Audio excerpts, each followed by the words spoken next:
আমরা কোনো অজুহাতে আর কালক্ষেপণ দেখতে চাই না। দ্রুততম সময় আমরা নির্বাচন তারিখ ঘোষণা চাই।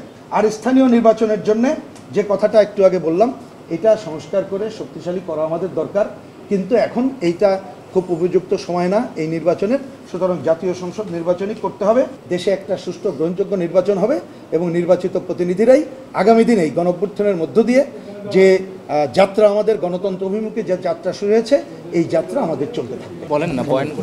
আচ্ছা, আমি একটু কথা বলি।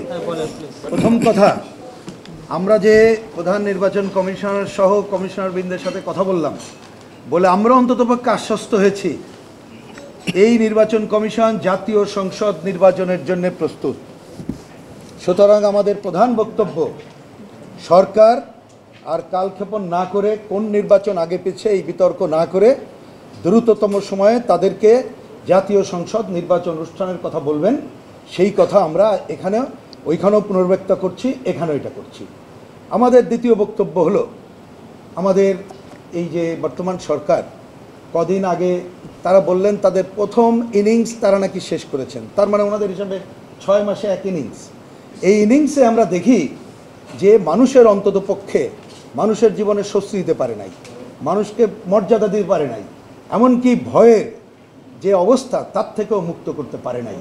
এই জন্য আমরা আশা করব দ্বিতীয় ইনিংস শেষ হওয়ার আগেই তারা নির্বাচন ব্যবস্থা সুষ্ঠু এবং গ্রহণযোগ্য করার জন্য যা যা প্রয়োজন সংস্কার, এই কাজ করে তারা নির্বাচন সুসম্পন্ন করবে এবং তৃতীয় ইনিংসের শুরুতেই যাতে করে আমরা একটা নির্বাচিত সরকারের কাছে ক্ষমতা হস্তান্তর করতে পারি এই নির্বাচন কমিশন, এবং আমরা যাতে এগিয়ে যেতে পারি সেই কাজটাই তারা করবেন বলেই আমরা প্রত্যাশা করি। সেই কথাটাই আমরা আজকে নির্বাচন কমিশনের সামনেও বলেছি এবং সরকারকেও বলেছি। তার মানে আমরা কোনো অজুহাতে আর কালক্ষেপণ দেখতে চাই না, দ্রুততম সময় আমরা নির্বাচন তারিখ ঘোষণা চাই। আপনাদের ইন্টারেস্টের জায়গা থেকে শুধু এই কথাটুকু বলি যে 7 দফা আসলেই আমরা আজকে কিন্তু নির্বাচন সংস্কারের কোনো কথা উত্থাপনের জন্য আসিনি। কারণ জানেন, নির্বাচন ব্যবস্থার সংস্কারে বাম জোটের 54 দফা প্রস্তাব অনেক আগেই দেওয়া আছে।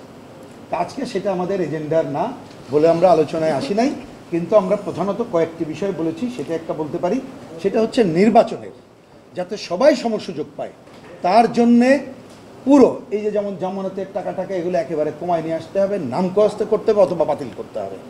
নির্বাচনে প্রচারের জন্য সবার সমসুযোগ করতে হবে। নির্বাচন কমিশনই প্রচারের দায়িত্ব নেবে যাতে করে নির্বাচনকে টাকার খেলা, পেশিশক্তি মুক্ত, সাম্প্রদায়িক আঞ্চলিক প্রচারণা মুক্ত, ভয়ের অপসংস্কৃতি মুক্ত এবং প্রশাসনিক কারসাজি মুক্ত করা যায়। এই কথা বলেছি। আমরা এই কথা বলেছি যে নিবন্ধনের নামে এইটা এমনভাবে এই তৈরি করা হয়েছে তাতে আমাদের সাংবিধানিকভাবে অধিকার ক্ষুণ্ণ করা হচ্ছে। সুতরাং এইটা বাতিল করা উচিত বলে আমরা মনে করেছি। আমরা বলেছি যাতে করে সবাই তার পছন্দের প্রার্থীকে ভোট দিতে পারে এবং ভোট প্রদানের ক্ষেত্রে যাতে বাধা প্রদান না করতে পারে, না ভোট যাতে থাকে, রিকল সিস্টেম যাতে থাকে, এই জন্য ব্যবস্থা গ্রহণ করতে হবে। আমরা বলেছি যে কে একটা নির্বাচনের সময়, ধরেন নির্বাচনী যাত্রা শুরু হয়ে গেছে, আমাদের প্রধান উপদেষ্টা বলেছেন, তাহলে এখন থেকেই নির্বাচন কমিশনকে দেখতে হবে সুমোটো দিয়ে যে কেউ কোনো আচরণবিধি লঙ্ঘ করছে কিনা তার বিরুদ্ধে ব্যবস্থা নিতে হবে। অর্থাৎ আচরণবিধি লঙ্ঘের বিষয়ে এইটা অভিযোগের জন্য অপেক্ষা করলে হবে না, নির্বাচন কমিশনকে তার দায়িত্ব নিতে হবে। আর স্থানীয় নির্বাচনের জন্য যে কথাটা একটু আগে বললাম, এটা সংস্কার করে শক্তিশালী করা আমাদের দরকার, কিন্তু এখন এইটা খুব উপযুক্ত সময় না এই নির্বাচনের। সুতরাং জাতীয় সংসদ নির্বাচনই করতে হবে এবং আমরা বলেছি যে সরকারের দিকে তাকায় না থেকে নির্বাচন কমিশনও তো নির্বাচন ঘোষণার দায়িত্ব, তাদেরকেও কিভাবে জাতীয় সংসদ নির্বাচন দ্রুততর সময় ঘোষণা দেওয়া যায় এইটাও একটা উদ্যোগী ভূমিকা নিতে হবে বলে আমরা মনে করছি। আমরা আরেকটা কথা নির্বাচন কমিশনকে বলেছি যে এইটা আপনাদের মনে রাখতে হবে যে নির্বাচনে ম্যানিপুলেশন একটা বড় ব্যাপার হয় এবং সেটা হয় যে সরকার ক্ষমতায় আছে তার উপরে। তা হ্যাঁ, একটা নির্দলীয় নিরপেক্ষ তদারকি সরকার ক্ষমতা আমরা চাই, কিন্তু মনে রাখতে হবে আপনারা মেরুদণ্ড সোজা করে দক্ষতা এবং যোগ্যতার ভিত্তিতে ভালো নির্বাচন করবেন। আমরা লিখিত জায়গায় একটা বলেছি যে আমরা ধরুন সংস্কার এত কথা বলছি, মানুষ কিন্তু এত সংস্কার বোঝে না।